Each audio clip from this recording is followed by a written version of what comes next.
안녕하세요. 저는 서울 강남에서 태어나고 자란 32살 서윤하라고 합니다. 지금부터 제가 겪은 기가 막힌 이야기를 들려드리려고 하는데요. 솔직히 이런 일이 제 인생에 일어날 줄은 꿈에도 몰랐어요. 살면서 사람을 잘못 만나면 인생이 어떻게 꼬이는지, 그리고 허영과 체면에 집착하는 사람들이 얼마나 무서운지 뼈저리게 느꼈습니다. 지금부터 제 이야기를 차근차근 들려드릴 테니까 끝까지 잘 들어주셨으면 좋겠습니다. 저는 외동딸로 태어나서 부모님의 사랑을 듬뿍 받고 자랐어요. 저희 아버지는 중소기업을 운영하시는 분이고 어머니는 그 회사에서 같이 일하시면서 아버지를 도와주셨습니다. 저희 집안이 엄청나게 부자는 아니지만 그래도 자산이 100억 정도는 되는 편이었어요. 덕분에 저는 어릴 때부터 경제적으로 부족함 없이 자랐죠. 대학교는 서울시내 사립대학교 경영학과를 나왔고요. 졸업 후에는 친정 회사 일을 가끔 거들면서 편하게 지냈습니다. 사실 제가 꼭 취직을 해야 하는 상황도 아니었고 부모님도 천천히 네가 하고 싶은 일 찾아봐라고 하셨거든요. 그러다가 27살 때 지인 소개로 남편 강태준을 만났습니다. 태준 씨는 저보다 3살 많고 당시 중견 전자회사에서 과장으로 일하고 있었어요. 키도 크고 외모도 준수했고 뭔가 성실해 보이는 인상이었습니다. 처음 몇 번 만났을 때는 대화도 잘 통하고 괜찮은 사람이라고 생각했어요. 태준 씨는 평범한 중산층 가정 출신이었습니다. 시아버지는 태준 씨가 대학생 때 돌아가셨고 시어머니가 혼자서 태준 씨와 시누이 강지은을 키우셨다고 하더라고요. 시어머니는 식당을 운영하면서 고생하며 두 남매를 대학까지 보내셨대요. 저는 그 이야기를 듣고 시어머니가 정말 대단한 분이시구나 싶었습니다. 연애는 1년 정도 했어요. 그 기간 동안 태준 씨는 저한테 정말 잘해줬습니다. 주말마다 데이트도 하고 기념일마다 작은 선물도 챙겨주고요. 제가 아플 때는 약국에서 약 사다 주고 밤늦게까지 걱정하는 전화도 해주더라고요. 저는 이 사람이면 괜찮겠다는 생각이 들었어요. 부모님께 태준 씨를 소개했을 때도 반응이 괜찮았습니다. 아버지는 성실해 보이는 청년이네. 유나야, 네가 좋으면 우리는 찬성한다고 하셨고 어머니도 착해 보인다. 우리 딸 잘 부탁한다며 태준 씨 손을 꼭 잡아주셨어요. 2017년 봄에 양가 상견례를 했습니다. 장소는 강남에 있는 한정식 집이었어요. 저희 부모님과 태준 씨 어머니 그리고 태준 씨 여동생 지은 씨까지 함께 자리했죠. 상견례 자리에서 시어머니를 처음 뵀는데요. 62세라고 하셨는데 나이에 비해 젊어 보이셨고 옷차림도 깔끔하셨어요. 파마를 단정하게 하시고 진주 목걸이에 명품 가방을 들고 오셨더라고요. 첫인상은 체면을 중요하게 생각하시는 분이구나 싶었습니다. 상견례 자리는 처음에는 화기애애했어요. 양가 부모님들이 서로 인사하시고 음식 나오고 이런저런 이야기 나누고요. 그런데 중간쯤 갔을 때 시어머니가 이런 말씀을 하시더라고요. 사돈어른, 저희는 보다시피 평범하게 사는 사람들입니다. 남편 일찍 여의고 제가 혼자 고생하면서 애들 키웠어요. 그래도 두 애 다 대학은 보냈고 태준이는 지금 회사 다니면서 성실하게 살고 있습니다. 아마 사돈어른네 집안에 비하면 많이 부족하겠지만 그래도 저희 태준이는 정말 착하고 성실한 아이니까 유나 양 꼭 잘 챙기고 아낄 겁니다. 부디 좋게 봐주시면 감사하겠습니다. 말은 공손했지만 뭔가 이상한 느낌이 들었어요. 사돈 어른네 집안에 비하면 부족하겠지만 이라는 표현이 묘하게 신경 쓰이더라고요. 마치 저희 집이 돈이 있다는 걸 너무 의식하고 계신다는 느낌이랄까요? 아버지는 그냥 웃으시며 대답하셨어요. 아닙니다. 친가 어른 집안 배경이 중요한 게 아니라 두 사람이 서로 사랑하고 잘 사는 게 중요하죠. 저희 유나도 태준 씨를 정말 좋아하니까 두 사람이 행복하게 잘 살았으면 좋겠습니다. 앞으로 서로 잘 지내시죠. 상견례는 무난하게 끝났어요. 하지만 집에 돌아오는 차 안에서 어머니가 저한테 조심스럽게 말씀하시더라고요. 유나야, 시어머니 되실 분이 좀 체면을 많이 생각하시는 것 같더라. 엄마가 보기엔 우리 집안 재력을 좀 의식하시는 것 같기도 하고, 결혼하면 혹시 뭐 요구하시는 거 있으면 엄마한테 바로 얘기해. 알았지? 저는 그때 엄마 괜찮아요. 태준 씨가 좋은 사람이니까 시어머니도 괜찮으실 거예요. 라고 대답했습니다. 지금 생각하면 그때 어머니 말을 좀 더 진지하게 들었어야 했는데, 그땐 연애 감정에 취해서 그냥 넘어갔던 것 같아요.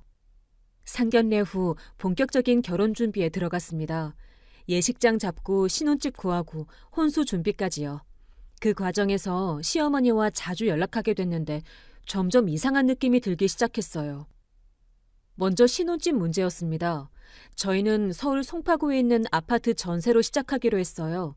시세가 5억 정도 하는 아파트였는데 부모님께서 전세금을 지원해 주시겠다고 하셨죠. 사실 저희 집안 형편에 5억은 큰 돈이 아니었고 외동딸인 저를 위해 부모님이 당연히 도와주시겠다고 하신 거였어요. 그런데 시어머니가 그 이야기를 듣고 이렇게 말씀하시더라고요. 아이고, 사돈어른이 전세금을 다 내주신다니 정말 감사하네요. 역시 여유 있으신 분들은 다르시긴 해요. 저희는 태준이 혼자 힘으로 5억을 모으려면 평생 걸렸을 거예요. 유나 양이 정말 복받고 태어났네요. 우리 태준이가 장가 잘 갔어요. 말투가 뭔가 기분 나빴어요. 감사하다는 말 속에 너희 집은 돈 많으니까 당연히 해줘야지라는 뉘앙스가 섞여 있는 것 같았거든요. 하지만 결혼 준비하느라 바쁘기도 하고 시어머니가 그냥 부러워서 하신 말씀이겠지 하고 넘어갔습니다. 그리고 아버지는 나중에 제 명의로 증여 계약서를 작성해서 전세금을 주셨어요. 만약의 경우를 대비해서였죠. 당시에는 아버지가 왜 이렇게까지 하시나 싶었는데 지금 생각하면 아버지의 성견지명이 정말 대단하다는 생각이 들어요. 결혼식 비용도 저희 집에서 많이 부담했습니다. 예식장 대관료, 식사비, 하객 답례품까지 합쳐서 약 8천만 원 정도 들었는데 저희 쪽에서 6천만 원, 신랑 측에서 2천만 원 정도 내기로 했어요. 사실 요즘은 반반 부담하는 게 일반적이지만 시어머니 형편이 어렵다는 걸 알고 있었기 때문에 저희 부모님이 더 많이 부담하신 거였죠. 혼수도 제가 거의 다 준비했어요. 가전제품, 가구, 침구류까지 전부요. 태준 씨는 그냥 자기 옷가지랑 개인 물품만 챙겨왔어요. 시어머니는 우리가 형편이 이러니 이해해달라고 하셨고 저도 괜찮습니다 어머님 하고 대답했죠. 2017년 가을에 결혼식을 올렸습니다. 날씨도 좋았고 식도 잘 끝났어요. 신혼여행은 유럽으로 2주간 다녀왔고요. 태준 씨는 신혼여행 내내 저한테 잘해줬습니다. 사진도 많이 찍어주고 맛있는 것도 많이 사주고요. 유나야, 내가 평생 너한테 잘할게, 행복하게 해줄게 라는 말도 자주 했어요. 신혼집에 입주해서 첫 1, 2년은 정말 괜찮았어요. 태준 씨는 회사 다녀오면 집안일도 도와주고 주말에는 같이 마트도 가고 영화도 보러 가고요. 시어머니도 한 달에 한두 번 정도만 연락 오셨고 그때는 유나야 잘 지내니? 우리 태준이가 너한테 잘하지? 라고 안부만 물어보시는 정도였어요. 그런데 결혼 2년 차 되던 어느 날이었어요. 태준 씨가 회사 일 때문에 차가 필요하다고 했습니다. 그때까지 우리는 대중교통이나 제 차를 같이 쓰고 있었거든요. 유나야, 내가 요즘 회사에서 지방 출장이 자주 생기는데 차가 있으면 좋겠어. 그리고 나중에 아이 생기면 더 필요할 것 같고 중형 세단 하나 사는 게 어때? 저도 필요하다고 생각해서 그래요, 사요 라고 했죠. 그런데 태준 씨가 고른 차가 수입 중형 세단이었어요. 가격이 8천만 원 정도 나왔습니다. 여보, 이 차 좀 비싸지 않아요? 국산차로 하면 4, 5천만 원이면 되는데. 아니야. 이 정도는 해야 회사에서도 체면이 서. 그리고 우리 엄마가 주변 사람들한테 아들이 무슨 차 타는지 자주 물어보시는데 국산차 타면 좀 창피하시잖아. 유나야, 우리 집 형편 되니까 이 정도는 하자. 우리 집 형편이라는 말이 저는 좀 기분이 이상했어요. 정확히는 내 친정 형편이죠.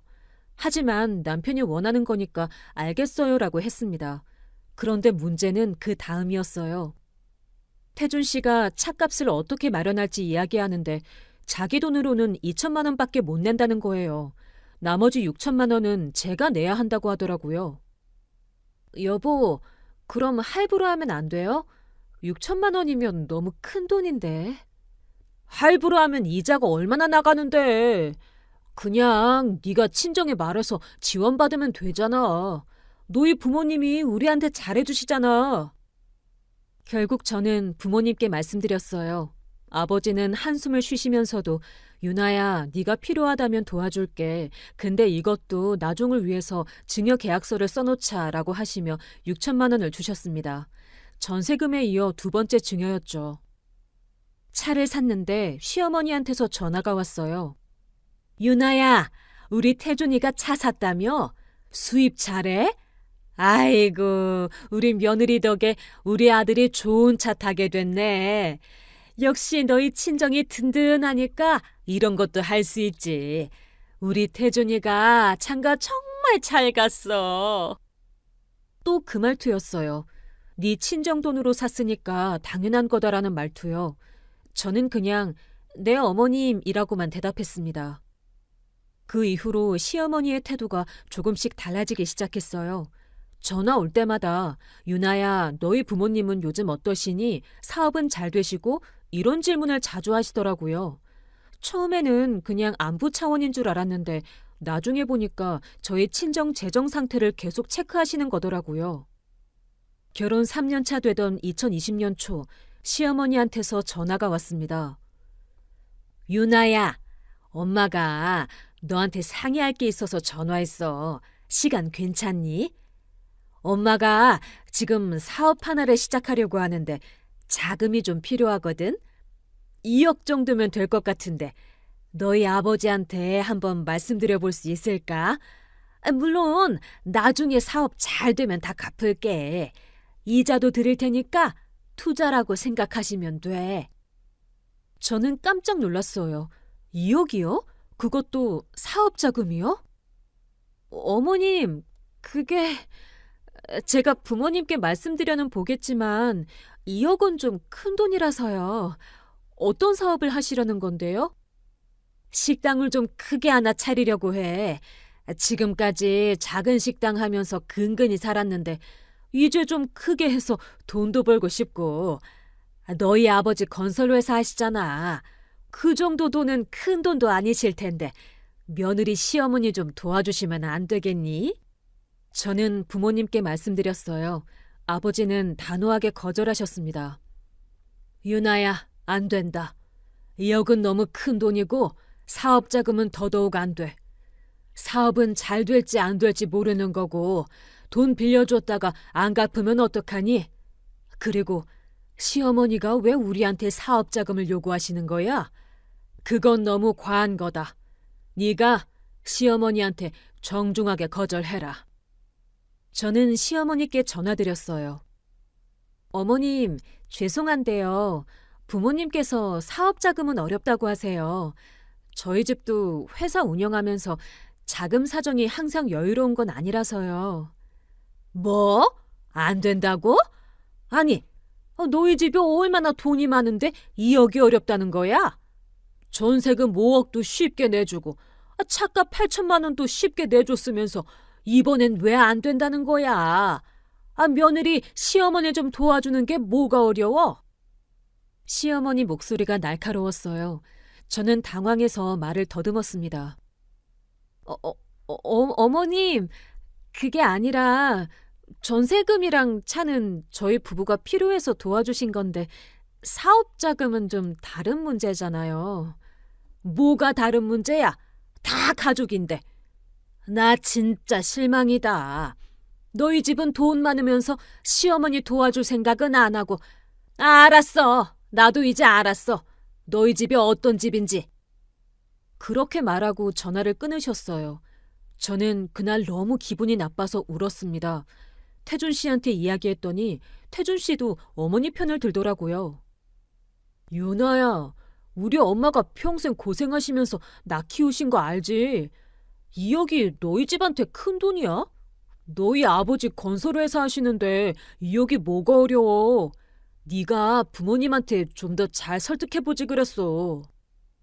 저는 황당했어요. 남편마저 저를 이해 안 해주고 어머니 편만 드니까요. 여보, 그건 너무한 거 아니에요? 사업 자금은 우리 집에서 도와드릴 이유가 없잖아요. 우리가 전세금도 지원받고 차도 지원받았는데 그걸로 충분한 거 아니에요? 충분하긴 뭐가 충분해. 너희 집이 돈 많으니까 조금 더 도와주면 안 돼? 우리 엄마 혼자 평생 고생하신 거 생각하면 2억 정도는 도와드려도 되는 거 아니야? 그날 저희 부부는 크게 싸웠습니다. 그리고 그날 이후로 남편과의 관계가 조금씩 금이 가기 시작했어요. 그리고서 그때부터 시어머니는 저한테 더 차갑게 대하셨어요. 전화도 잘 안 받으시고 명절에 찾아가도 왔어 라고만 하시고 별로 반갑지 않은 표정이셨죠. 반면에 시누이 지은 씨한테는 여전히 다정하게 대하시더라고요. 결혼 4년 차에 상황은 더 악화됐습니다. 시어머니는 명절 때마다 저를 은근히 무시하기 시작했어요. 남편도 점점 저한테 차갑게 대했어요. 퇴근하고 오면 말도 별로 안 하고 주말에도 혼자 나가는 일이 많아졌습니다. 제가 어디 가요? 라고 물으면 친구 만나 라고만 짧게 대답하고 나가더라고요. 2021년 5월쯤이었어요. 남편이 또 주말에 나간다고 해서 저는 혼자 집에 있었습니다. 그런데 남편 휴대폰을 충전하려고 서재에 갔다가 우연히 남편 노트북이 켜져 있는 걸 봤어요. 화면에 카카오톡이 떠 있었는데 대화 상대가 지민이었습니다. 저는 호기심에 대화 내용을 봤어요. 그리고 그 순간 제 심장이 멎는 줄 알았습니다. 남편이 바람을 피우고 있었던 거예요. 그것도 회사 후배랑요. 저는 바로 그 대화 내용을 제 휴대폰으로 사진 찍어서 저장했습니다. 그리고 남편 노트북을 원래대로 놔두고 거실로 나왔어요. 심장이 너무 빨리 뛰어서 숨쉬기가 힘들 정도였습니다. 남편이 저녁에 집에 돌아왔을 때 저는 아무렇지 않은 척했어요. 왔어요? 저녁 먹었어요? 라고 물었고 남편은 응, 먹었어 라고 대답했습니다. 너무나 태연하더라고요. 마치 오늘 다른 여자랑 데이트하고 온 게 아닌 것처럼요. 그날 밤 저는 잠을 한숨도 못 잤습니다. 머릿속이 너무 복잡했어요. 어떻게 해야 하지? 따져야 하나? 아니면 더 증거를 모아야 하나? 온갖 생각이 다 들었습니다. 다음 날 저는 어머니께 전화를 드리고 친정집으로 갔습니다. 그리고 부모님께 남편의 외도 사실을 말씀드렸어요. 휴대폰에 저장해둔 카톡 사진도 보여드렸죠. 아버지는 화가 나신 표정으로 말씀하셨습니다. 이 자식이 감히? 유나야, 네가 어떻게 하고 싶어? 아빠가 다 도와줄게. 아빠, 저 이혼하고 싶어요. 근데 그냥 이혼하면 억울하잖아요. 제대로 된 증거를 모아서 소송으로 가고 싶어요. 어머니도 동의하셨어요. 그래, 유나야. 네가 잘못한 게 없는데 왜 네가 손해봐야 해? 우리가 이혼 전문 변호사 알아볼게. 그리고 증거도 제대로 모으자. 그날 부모님은 저를 위해 이혼 전문 변호사를 소개해 주셨습니다. 일주일 후 저는 변호사 사무실을 찾아갔습니다. 유나 씨, 일단 카톡 대화 내용은 좋은 증거가 될 수 있어요. 하지만 더 확실한 증거가 있으면 좋겠어요. 호텔 출입 사진이나 데이트 현장 사진 같은 거요. 그리고 통화 녹음이나 추가 대화 내용도 있으면 더 좋고요. 그런 걸 어떻게 구하죠? 사설 탐정을 고용하시는 게 좋을 것 같아요. 제가 아는 곳이 있는데 소개해 드릴까요? 비용은 좀 들지만 확실한 증거를 모을 수 있어요. 저는 망설임 없이 네, 부탁드립니다 라고 대답했습니다. 그렇게 저는 2021년 6월부터 사설 탐정을 고용해서 남편을 미행하기 시작했어요. 탐정 비용으로 한 달에 300만 원 정도 들었지만 확실한 증거를 잡기 위해서는 어쩔 수 없었습니다. 탐정은 정말 일을 잘했어요. 2주 만에 첫 번째 결정적 증거가 나왔습니다. 남편이 주말에 친구 만난다고 나갔는데 실제로는 이지민이라는 여자를 만났더라고요. 이 지민은 남편 회사 후배로 27살이었습니다. 둘이 강남역 근처 식당에서 저녁을 먹고 그 후 호텔로 들어가는 사진까지 찍혔어요. 탐정이 보내준 사진을 봤을 때 저는 너무 화가 나서 눈물이 났습니다. 사진 속 남편은 제가 본 적 없는 환한 표정으로 웃고 있었거든요. 저랑 있을 때는 한 번도 그렇게 안 웃으면서요. 한 달 동안 탐정은 총 5번의 만남을 포착했습니다. 호텔 출입 3번, 주말 데이트 2번, 사진도 수십 장 찍었고 둘이 팔짱 끼고 걷는 모습, 키스하는 모습까지 다 찍혔어요. 그렇게 저는 충분한 증거를 확보했다고 판단하고 변호사님과 본격적으로 이혼 소송을 준비하기 시작했습니다. 유나 씨, 증거는 충분해요. 외도 사실이 명확하니까 유책 배우자로 인정될 거예요. 이제 재산 분할 문제를 정리해야 하는데 혼인 중에 형성된 재산부터 확인해 볼게요. 저는 변호사님께 상황을 설명했습니다. 신혼집 전세금 5억과 차량 구입비는 모두 제 이름으로 친정에서 증여받았고 증여 계약서도 있다고요. 남편 명의 재산은 적금, 주식 합쳐서 8천만 원 정도였어요. 그럼 재산 분할은 공동재산 8천만 원을 절반씩 나누니까 남편 몫이 4천만 원이에요. 거기에 위자료 3천만 원을 남편이 유나 씨한테 지급하면 결국 유나 씨가 남편한테 최종적으로 1천만 원만 송금하면 되는 거예요. 저는 그 이야기를 듣고 씁쓸하게 웃었습니다. 시어머니가 그렇게 큰 소리 치면서 제 친정 돈을 기대했는데 정작 아들이 받을 수 있는 돈은 고작 1천만 원이라니요. 유나 씨, 소송 준비 다 됐으니까 언제든 접수할 수 있어요. 언제 하시겠어요? 변호사님, 조금만 기다려주세요. 제가 타이밍을 좀 봐야 할 것 같아요. 사실 저는 그때 한 가지 계획이 있었어요. 남편과 시어머니가 제 친정을 ATM 기계처럼 생각하는 게 너무 화가 났거든요. 그래서 그들이 제 친정 돈을 기대하며 뭔가 큰일을 벌이기를 기다렸습니다. 그리고 그때 폭탄을 터뜨리려고요. 그렇게 저는 증거를 모두 확보해놓고 기다렸습니다. 3년이라는 시간 동안요. 왜 그렇게 오래 기다렸냐고요? 저도 처음에는 바로 이혼하려고 했어요. 하지만 변호사님이 이렇게 조언하시더라고요. 유나 씨, 만약 시댁에서 또 뭔가 큰 요구를 하면 그때 소송을 진행하는 것도 방법이에요. 지금 소송하면 그냥 끝나지만 그들이 뭔가 큰 기대를 하고 있다가 무너지면 타격이 더 크거든요. 물론 그 기간이 유나 씨한테 힘들 수도 있지만요. 저는 그 말에 동의했습니다. 사실 그 3년 동안 저는 남편과 거의 남남처럼 살았어요. 같은 집에 살지만 대화도 별로 안 하고 각자 방에서 잤습니다. 남편은 여전히 이지민을 만나고 있었고 저는 그걸 알면서도 모르는 척했어요. 그러던 2024년 9월 변호사님께 전화가 왔습니다. 유나 씨, 이제 소송 접수하시는 게 어때요? 3년이나 기다리셨는데 이제 유나 씨 인생도 다시 시작하셔야죠. 네, 변호사님. 저도 그렇게 생각해요. 이제 끝날 때가 된 것 같아요. 소송 접수 부탁드립니다. 그렇게 2024년 9월 말 저는 이혼 소송을 접수했습니다. 남편한테는 소장이 배달되면서 알려졌죠. 남편이 소장을 받고 집에 왔을 때 저는 거실에 앉아 있었어요. 유나야, 이게 대체 무슨 짓이야? 이혼 소송을 접수했다고? 네. 당신이 이지민 씨랑 바람 피운 거 다 알고 있어요. 증거도 다 있고요. 남편 얼굴이 하얗게 질렸습니다.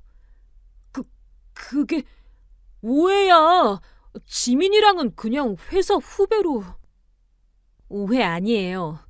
호텔 출입한 사진, 키스하는 사진, 카톡 대화 내용 다 있어요. 변호사님이 이미 다 정리해뒀고요. 이제 법정에서 봐요. 유나야, 제발 이러지 마. 내가 잘못했어. 다시 시작하자, 어? 늦었어요. 이미 소송 접수했고 저는 마음 정했어요. 그리고 당신 어머니한테는 아직 말 안 했죠? 어머니한테 말하세요. 이제 제 친정돈은 하나도 기대하지 말라고요. 남편은 그날 밤 시어머니한테 전화하지 않았어요. 아마 무서웠던 거겠죠. 시어머니한테 이혼 소송 얘기를 하면 난리가 날 테니까요. 하지만 저는 알고 있었습니다. 곧 시어머니가 뭔가 큰일을 벌일 거라는 걸요. 그리고 그때가 바로 제가 모든 걸 끝낼 타이밍이라는 것을요. 그렇게 저의 복수가 시작되었습니다. 2024년 9월 말 이혼 소송을 접수한 후 첫 조정기일이 10월 중순으로 잡혔습니다. 그 사이 한 달 동안 집안 분위기는 정말 최악이었어요. 남편은 저를 설득하려고 계속 애원했지만 저는 단호했습니다. 유나야, 제발 한 번만 용서해줘. 내가 정말 정신이 나갔었어. 지민이랑은 이미 끝났고 앞으로 너한테만 잘할게. 소송 취하해줘, 어? 안 돼요. 이미 마음 정했어요. 그리고 당신 어머니한테는 아직 말 안 했죠? 빨리 말하세요. 어차피 조정기일 가면 다 알게 될 텐데. 엄마한테 말하면 난리 나잖아. 조금만 시간을 줘. 내가 천천히 말씀드릴게. 하지만 남편은 시어머니한테 이혼 소송 이야기를 참아 못하더라고요. 아마 무서웠던 거겠죠. 그동안 시어머니가 제 친정 돈을 얼마나 기대하고 있었는지 남편도 잘 알고 있었을 테니까요. 10월 15일 첫 조정 기일이었습니다. 저는 김수진 변호사님과 함께 가정법원에 갔어요. 남편도 변호사를 선임해서 왔더라고요. 조정실에서 저희 쪽은 외도 증거를 제출했습니다. 호텔 출입사진, 카톡 대화 내용, 데이트 사진 등 증거가 명확했어요. 남편 측은 외도를 인정하면서도 혼인관계 회복을 원한다고 했지만 저희는 이혼 의사가 확고하다고 밝혔습니다. 재산 분할 논의에서 남편 측 변호사는 전세금과 차량 구입비도 분할 대상이라고 주장했지만 저희는 증여 계약서를 제출했어요. 조정위원님은 서류를 검토하시더니 저희 쪽 손을 들어주셨습니다. 증여 계약서가 명확하니 이 부분은 분할 대상이 아니네요. 남편 명의 재산 8천만 원을 절반씩 나누면 각자 4천만 원씩입니다. 위자료는 얼마를 청구하시나요? 3천만 원을 청구합니다. 결국 첫 조정에서는 합의가 안 됐어요. 남편 측에서 위자료가 너무 많다고 했거든요. 2차 조정기일이 11월 20일로 잡혔습니다. 조정기일을 마치고 나오는데 남편이 저를 붙잡더라고요. 유나야, 제발 다시 생각해봐. 우리 이렇게 끝내기엔 너무 아깝잖아. 아까운 건 지난 7년이에요. 이제 끝내요. 그리고 어머니한테는 말했어요? 빨리 말하세요. 다음 조정 때까지 말 안 하면 제가 직접 전화 드릴 거예요. 남편은 말을 못하고 그냥 돌아섰습니다. 조정기일이 끝나고 일주일쯤 지난 10월 22일 저녁 시어머니한테서 전화가 왔습니다. 평소에는 거의 전화 안 하시던 분이 갑자기 전화를 하시니 뭔가 이상한 느낌이 들었어요. 유나야, 엄마가 너한테 좋은 소식이 있어서 전화했어. 우리 내일 만날 수 있을까? 목소리가 들떠 있었어요. 뭔가 큰일을 꾸미고 계신 것 같았습니다. 저는 남편한테 물었어요. 어머니가 만나자는데 무슨 일인지 알아요? 엄마가 아파트 계약하셨대. 반포동에 30억짜리. 계약금 3억은 우리 집 담보대출로 내셨고 잔금 27억은 네 친정에서 도와주실 거라고 생각하시는 것 같아. 그 순간 저는 직감했습니다. 드디어 왔구나. 제가 기다리던 그 순간이 온 거예요. 당신 지금 정신이 있는 거예요? 우리 이혼 소송 중이잖아요. 그런데 우리 친정에서 27억을 도와준다고요? 나도 엄마를 말렸어. 근데 엄마가 안 들으시고 벌써 계약하셨어. 유나야, 제발 이번만 도와줘. 만약 계약이 파기되면 계약금 3억 다 날라가. 그건 어머니가 알아서 하실 일이에요. 전 내일 어머니 만나러 안 갈 거예요. 그날 밤 시어머니한테서 직접 전화가 왔습니다. 유나야, 엄마가 이번에 반포동에 아파트를 샀어. 레미안 퍼스티지 30억짜리야. 계약금 3억은 엄마가 우리 집 담보대출로 냈고 잔금 27억은 유나야, 네 친정에서 도와주시면 되잖아. 너희 아버지 건설회사 하시잖아. 27억 정도는 큰 돈도 아니실 거야. 저는 심호흡을 했습니다. 드디어 온 거예요. 어머님, 그건 좀 어려울 것 같은데요. 뭐? 어렵다고? 전세금 5억, 차값 8천만 원도 다 네 친정에서 내줬잖아. 27억도 할 수 있잖아. 어머님, 일단 진정하시고요. 제가 부모님께 말씀은 드려볼게요. 당연히 말씀드려야지. 빨리 다 받아와. 잔금 기한이 3개월밖에 안 남았어. 내년 1월 말까지야. 다음 날 저는 친정에 가서 상황을 설명했습니다. 뭐? 30억 아파트를? 이혼 소송 중인 며느리 친정한테 27억을 달라고? 그것도 물어보지도 않고 계약부터 하고? 이 사람들이 정말 미쳤구나. 유나야, 당연히 안 도와줘야지. 저도 그렇게 생각해요. 근데 제가 계획이 하나 있어요. 일단 시어머니한테는 부모님께 말씀드려 보겠다고 했어요. 시어머니가 계속 기대하게 만들고 이혼 판결 나오는 순간 폭탄을 터뜨릴 거예요. 그럼 시어머니가 계약금 3억을 날리게 되는 거잖아. 네. 시어머니가 지금까지 우리 친정을 ATM 기계처럼 생각하고 당연하다는 듯이 돈을 요구하잖아요. 이번에 제대로 교훈을 주고 싶어요. 아버지는 잠시 생각하시더니 고개를 끄덕이셨어요. 좋아. 아빠가 유나 마음 이해한다. 그 사람들한테 제대로 된 교훈을 줘야지. 네가 하고 싶은 대로 해라. 아빠가 다 지원해 줄게. 11월 초부터 시어머니의 전화가 거의 매일 왔습니다. 유나야, 너희 아버지한테 말씀드렸니? 뭐라고 하시든? 어머님, 아직 타이밍을 못 잡았어요. 아버지가 요즘 회사 일로 바쁘셔서. 아니, 뭐가 그렇게 바빠? 빨리 말씀드려야지. 잔금이 3개월밖에 안 남았다니까? 알았어요, 어머님. 제가 빨리 말씀드려 볼게요. 그래, 빨리 말씀드리고 다 받아와. 27억이면 네 친정에서는 큰 돈도 아닐 텐데 뭘 그렇게 고민해. 며느리가 시어머니 좋은 집에서 살게 해주는 게 당연한 거 아니야? 전화를 끊고 나면 너무 화가 났어요. 하지만 참았습니다. 조금만 더 기다리면 되니까요. 11월 중순쯤 시어머니가 동네 지인들한테 자랑하고 다니신다는 이야기를 시누이 지은 씨한테 들었어요.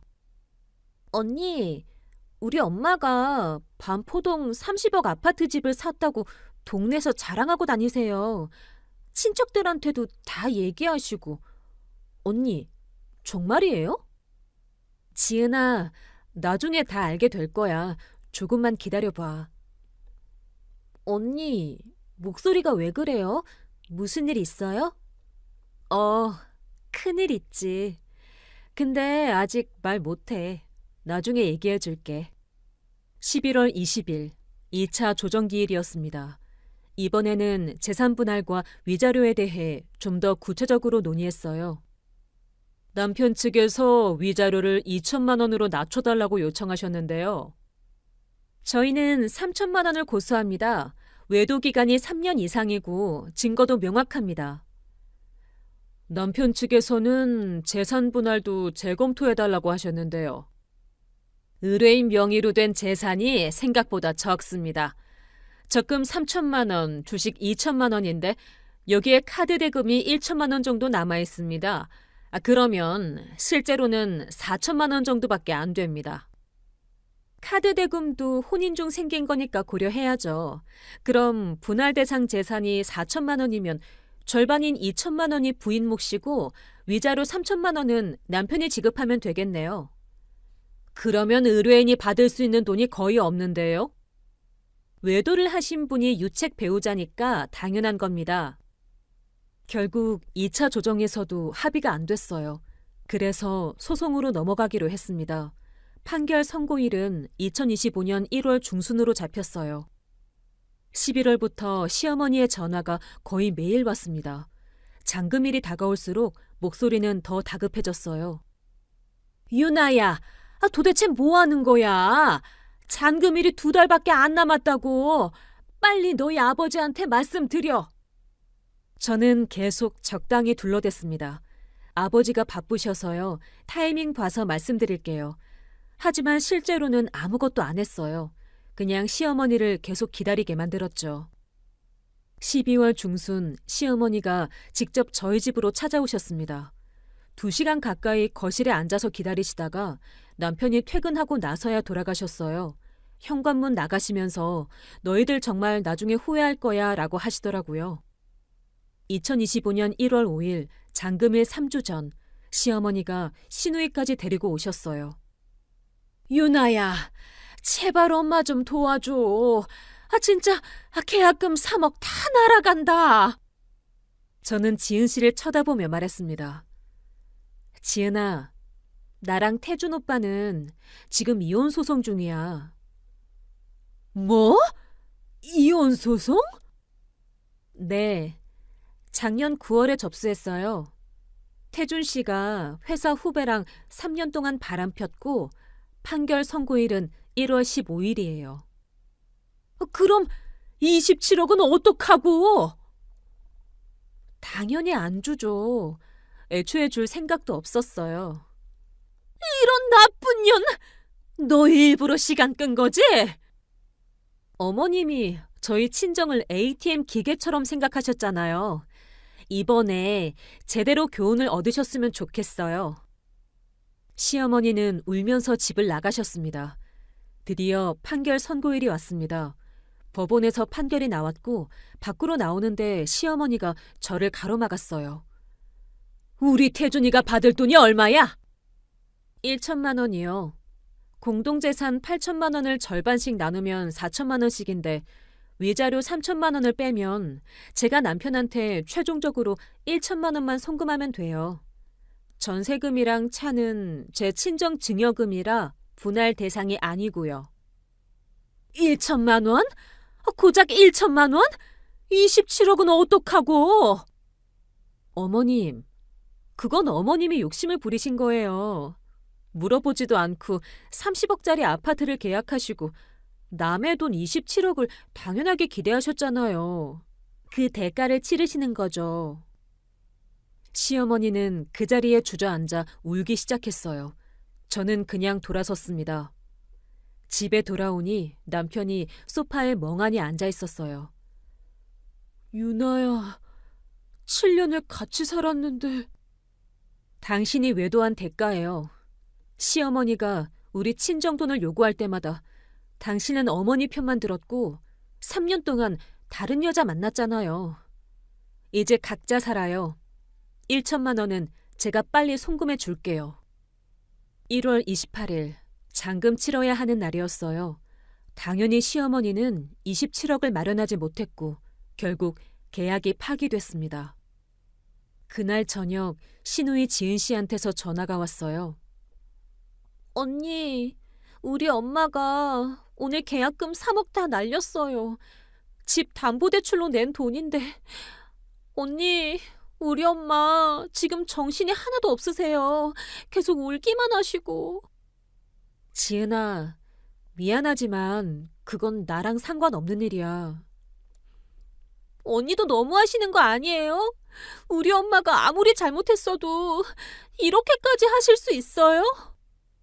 지은아, 너는 상황을 잘 모르는 것 같은데 지난 7년 동안 시어머니가 우리 친정한테 얼마나 무리한 요구를 했는지 알아?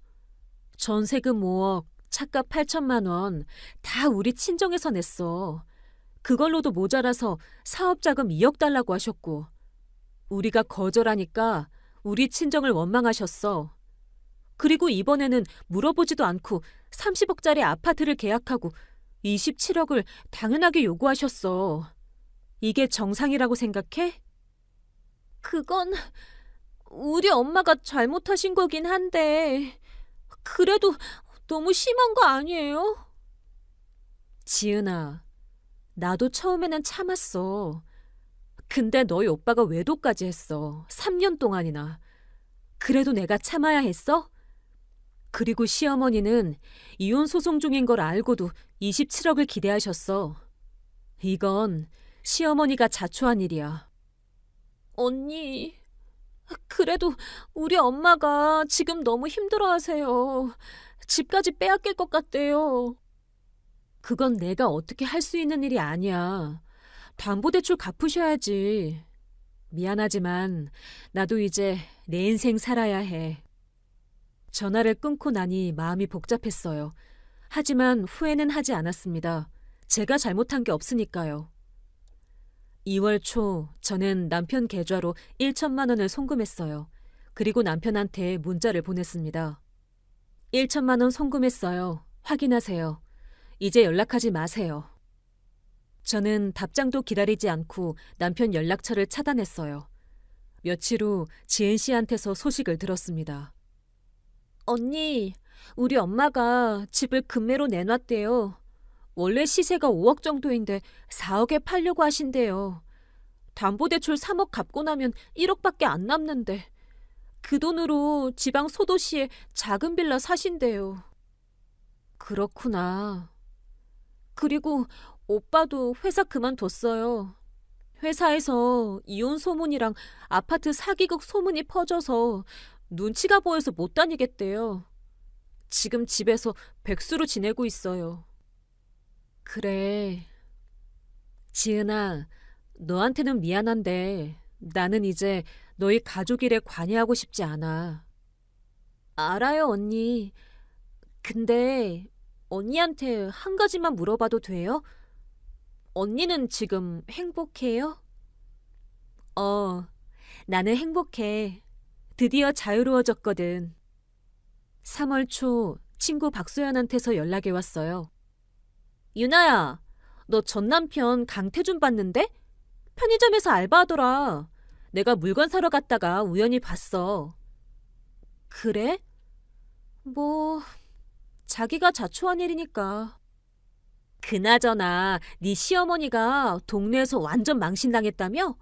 내가 아는 언니가 그 동네 사는데 시어머니가 우리 아들 반포동 30억 아파트 산다고 자랑하고 다니다가 계약금 날리고 집까지 팔았다고 소문 자자하대. 허영부린 대가를 톡톡히 치르시는 거지. 소연아, 나는 이제 그 사람들 이야기는 듣고 싶지도 않아. 4월이 되자 저는 친정 회사 일을 본격적으로 돕기 시작했어요. 아버지 회사에서 경리 업무를 배우면서 천천히 일을 익혀갔습니다. 어느 날 어머니와 함께 카페에 앉아 있는데 어머니가 이렇게 말씀하셨어요. 유나야, 엄마가 볼 때 너 요즘 표정이 많이 밝아졌어. 결혼했을 때보다 훨씬 행복해 보여. 엄마, 나 진짜 행복해요. 이제 눈치 볼 필요도 없고 시어머니 전화 받을 필요도 없고 남편 외도 걱정할 필요도 없잖아요. 그래, 우리 딸 이제 자유로워졌구나. 엄마가 볼 때 그 결혼은 처음부터 잘못된 거였어. 시어머니가 우리 집을 너무 당연하게 생각했거든. 맞아요. 시어머니는 우리 친정을 ATM 기계로 봤어요. 돈이 필요하면 그냥 달라고 하면 되는 줄 아셨죠. 근데 이번에 제대로 교훈을 얻으셨을 거예요. 아버지도 저를 많이 격려해 주셨어요. 유나야, 아빠가 볼 때 너 정말 잘한 거야. 그 사람들은 처음부터 네 친정돈만 노린 거였어. 전세금 줄 때부터 아빠가 이상하다고 생각했거든. 그래서 증여 계약서를 써놓은 거야. 아빠, 그때 증여 계약서 안 썼으면 큰일 날 뻔했어요. 정말 감사해요. 당연한 거지. 아빠가 우리 딸 재산 지켜줘야지. 그나저나 그 시어머니라는 사람, 아빠가 직접 만나서 한마디 하고 싶었는데 참았어. 아빠, 괜찮아요. 어차피 벌 받으셨잖아요. 계약금 3억 날리고 집까지 팔고 아들도 백수 됐으니까요. 6월 초 지은 씨한테서 마지막으로 연락이 왔어요. 언니, 우리 엄마가 지방으로 완전히 내려가셨어요. 충청도 작은 도시에 빌라 사서 거기서 사세요. 언니한테 자랑하시던 동네 지인들이랑은 다 연락 끊으셨대요. 너무 창피해서요. 그렇구나. 그리고 우리 엄마가 그러시더라고요. 자기가 너무 욕심을 부렸다고. 며느리 친정돈을 너무 당연하게 생각했다고. 이제서야 후회하신대요. 지은아, 나는 시어머니를 미워하지 않아. 다만 교훈을 얻으셨으면 좋겠어. 남의 돈을 함부로 기대하면 안 된다는 거. 언니 말이 맞아요. 우리 엄마가 너무 심했어요. 저도 그때는 몰랐는데 나중에 오빠한테 다 듣고 놀랐어요. 27억을 물어보지도 않고 기대하셨다니. 언니, 정말 미안해요. 지은아, 너는 잘못한 거 없어. 너는 좋은 사람이니까 앞으로 잘 살았으면 좋겠어. 언니도 행복하세요. 언니는 좋은 사람 만나서 행복하게 사실 자격이 있어요. 그렇게 지은 씨와의 마지막 통화를 끝냈습니다. 지금은 이혼한 지 8개월이 지났어요. 저는 친정 회사에서 본격적으로 일하면서 새로운 삶을 즐기고 있습니다.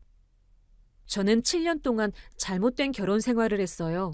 시어머니는 제 친정을 ATM 기계처럼 생각했고 남편은 저를 배신했죠. 하지만 저는 법적으로 제대로 대응했고 제 재산을 지켰습니다. 시어머니는 30억짜리 아파트를 계약하면서 제 친정에서 27억을 당연하게 내줄 거라고 생각하셨어요. 하지만 실제로 남편이 받을 수 있었던 돈은 고작 1천만 원이었습니다. 그 결과 시어머니는 계약금 3억을 날리고 집까지 팔아서 지방으로 내려가셨어요. 이게 바로 허영과 욕심의 대가입니다. 여러분, 우리나라 속담 중에 믿는 도끼에 발등 찍힌다는 말이 있죠. 가족이라도 가까운 사람이라도 돈 문제에서는 한 번쯤 의심해 볼 필요가 있어요. 특히 시댁이나 친정에서 과도한 요구를 할 때는 분명히 선을 그어야 합니다. 그리고 만약 여러분이 결혼하실 때는 꼭 증여계약서를 작성하세요. 저희 아버지가 증여계약서를 써놓지 않았다면 전세금 5억, 차값 8천만 원 다 분할 대상이 됐을 거예요. 그랬으면 저는 엄청난 손해를 봤을 겁니다. 그리고 배우자가 외도를 하면 반드시 증거를 확보하세요. 저는 사설 탐정을 고용해서 완벽한 증거를 모았고 그 덕분에 유리한 판결을 받을 수 있었어요. 지금 저는 정말 행복합니다. 새로운 일도 하고 새로운 사람을 만나고 제 인생을 즐기고 있어요.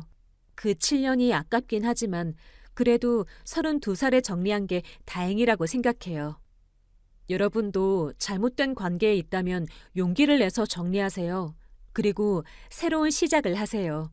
인생은 한 번뿐이니까요.